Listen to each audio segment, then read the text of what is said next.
उत्प्रेरक वह पदार्थ है जो किसी अभिक्रिया के अभिक्रिया वेग को बढ़ाता है, लेकिन समग्र अभिक्रिया में उसका स्वयं का उपभोग नहीं होता है, यानी कि अभिक्रिया में वो खुद कंज्यूम नहीं होता है।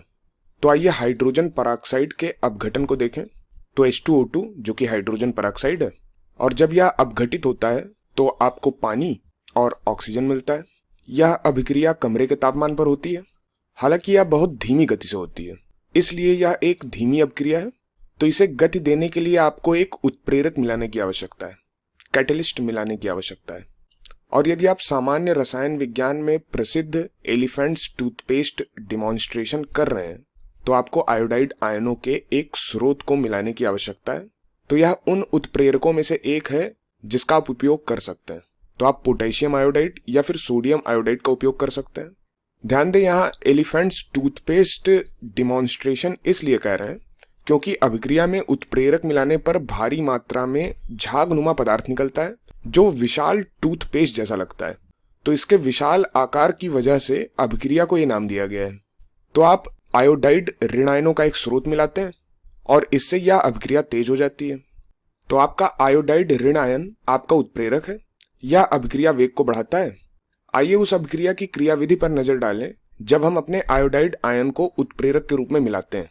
तो अभिक्रिया की क्रियाविधि के पहले चरण में आप देख सकते हैं कि हमारे पास H2O2 और हमारा आयोडाइड उत्प्रेरक है और यह हाइपो आयोडाइड ऋण आयन बनाता है। तो यह हमारा मध्यवर्ती यानी कि इंटरमीडिएट है, इसलिए हाइपो आयोडाइड ऋण आयन हमारा मध्यवर्ती है। और हमें यह भी जानकारी दी गई है कि क्रियाविधि का यह पहला चरण धीमा चरण है और क्रियाविधि का जो दूसरा चरण है उसमें हमारे पास हाइड्रोजन पराक्साइड का एक और अणु है जो हमारे मध्यवर्ती हाइपो आयोडाइड ऋण आयन के साथ अभिक्रिया करता है और हमें ऑक्सीजन मिलती है। और यह चरण तेज चरण है।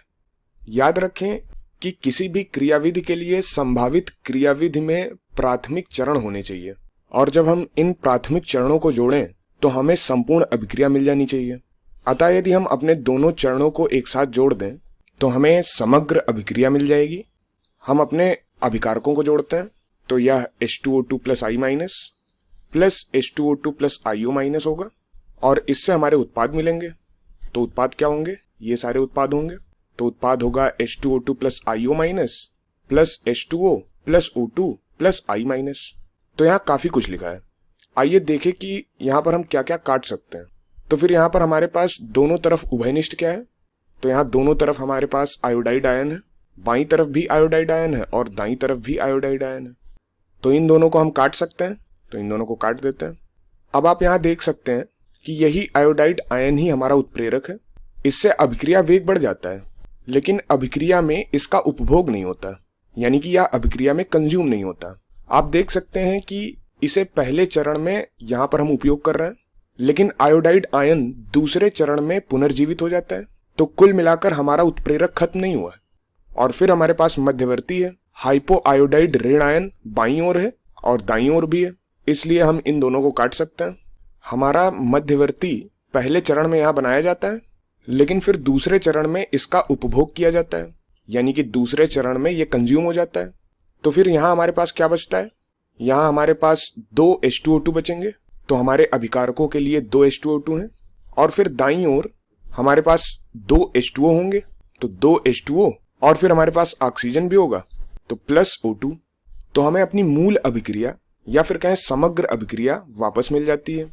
इसके अलावा समग्र अभिक्रिया के लिए संभावित क्रियाविधि प्रायोगिक वेग नियम के अनुरूप होना चाहिए, और हमने पहले के वीडियो में देखा है कि ऐसा कैसे किया जाता है।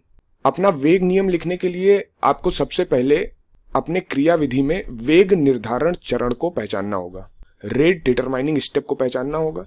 और वेग निर्धारण चरण क्रियाविधि में सबसे धीमा चरण है, अतः पहला चरण हमारा वेग निर्धारण चरण है।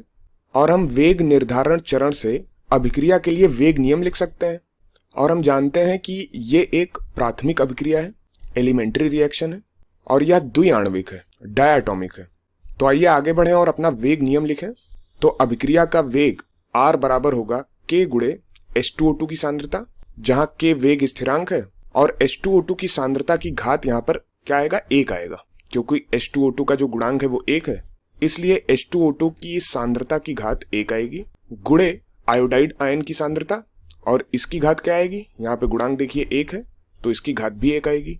तो चूंकि ये एक प्राथमिक अभिक्रिया है, एलिमेंट्री रिएक्शन है, इसलिए हमने इनकी सांद्रताओं की घात इनके गुणांकों को लगाया है। तो H2O2 की सांद्रता यहाँ लिखी और उसके गुणांक को घात पे लगा दिया, I माइनस की यहाँ सांद्रता लिखी और इसके गुणांक को यहाँ पर घात पे लगा दिया। तो ये वो वेग नियम है जिसका हम वेग निर्धारण चरण का उपयोग करके पूर्व अनुमान लगाएंगे, और यह हमारी समग्र अभिक्रिया के लिए प्रायोगिक वेग नियम के अनुरूप है। तो यह हमारी समग्र अभिक्रिया जो कि हाइड्रोजन पराऑक्साइड का अपघटन है, इस हाइड्रोजन पराऑक्साइड के अपघटन के लिए यहाँ पर यह संभावित क्रियाविधि है। तो फिर हमारा उत्प्रेरक असल में हमारी अभिक्रिया वेग को कैसे बढ़ाता है? आइए हम अपनी उत्प्रेरक रहित अभिक्रिया के लिए ऊर्जा प्रोफाइल देखें। अतः यहाँ हाइड्रोजन पराऑक्साइड का जल और ऑक्सीजन में रूपांतरण हो रहा है, यहाँ इसका उत्प्रेरक रहित संस्करण है। इस अभिक्रिया में कोई भी उत्प्रेरक शामिल नहीं है। तो हम अपने अभिकारकों के लिए एक निश्चित ऊर्जा से शुरुआत करते हैं, और हम जानते हैं कि सबसे ऊपर यहाँ संक्रमण अवस्था या सक्रिय संकुल है, और ये बिंदु संक्रमण अवस्था की ऊर्जा को दर्शाता है, और इन दोनों के बीच का अंतर यही हमारी सक्रियण ऊर्जा EA होगी। तो यह हमारी उत्प्रेरक रहित अभिक्रिया के लिए सक्रियण ऊर्जा को दर्शाता है। लेकिन जब हम आयोडाइड आयन के स्रोत को मिलाते हैं, जब हम अपना उत्प्रेरक जोड़ते हैं, तो यह वास्तव में एक अलग क्रियाविधि, एक निम्न ऊर्जा क्रियाविधि प्रदान करता है। और हम जानते हैं कि क्रियाविधि 2 चरणों में घटित होती है। तो हम आगे बढ़ते हैं और इसका रेखाचित्र बनाते हैं। यहाँ पर हमारे अभिकारकों की ऊर्जा समान है या समान स्तर पर है, लेकिन हम सक्रियण ऊर्जा को कम करने जा रहे हैं। तो हम आगे बढ़ते हैं और इसे चित्रित करते हैं। तो कुछ इस प्रकार से बनेगा। तो यह हमारी क्रियाविधि के पहले चरण के लिए संक्रमण अवस्था होगी, और आप देख सकते हैं कि सक्रियण ऊर्जा यहाँ पर कम हो गई है, अतः यहाँ सक्रियण ऊर्जा कम है। तो याद रखें कि पहले के वीडियो में यदि आप सक्रियण ऊर्जा को कम करते थे तो आप अभिक्रिया वेग को बढ़ा देते थे, जिसे आप अरहेनियस समीकरण के साथ देख सकते हैं।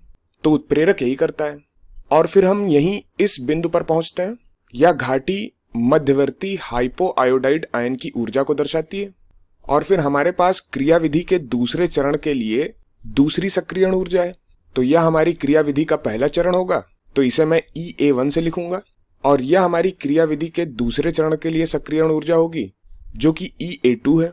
अतः पहले चरण के लिए सक्रियण ऊर्जा अधिक है क्योंकि यह हमारा वेग निर्धारण चरण है। अतः एक बार फिर से उत्प्रेरक आपके अभिकारकों या आपके उत्पादों की ऊर्जा को प्रभावित नहीं करता है, दोनों के लिए ऊर्जा अभी भी समान है।